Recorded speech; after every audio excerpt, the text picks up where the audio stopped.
fermata, guardava il vuoto, lo riempiva di rimpianti rinnegati.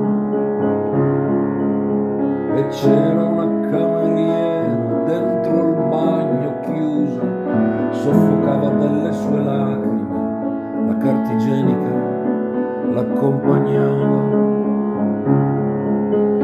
Poi ho visto un pettirosso sopra un cancello, doveva essersi perduto, restava fermo, piangeva muto.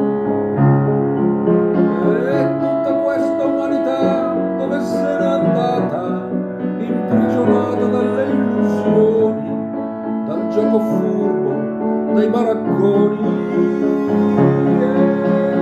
E questa umanità dove se n'è andata, sfinita ai fianchi dal cinismo di chi ha in potere il capitalismo.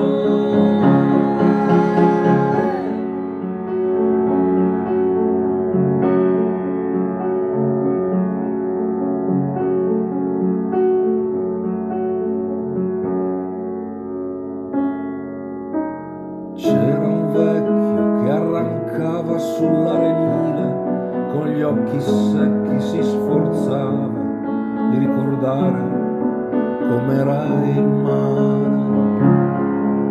E ancora dietro un autocarro un motociclista sfidava il mondo come in una pista, poi la discesa ha spento tutto. E infine quel ragazzino di 13 anni che, sporto dal ponte nel proprio abisso, ha spiccato il volo come un crocefisso.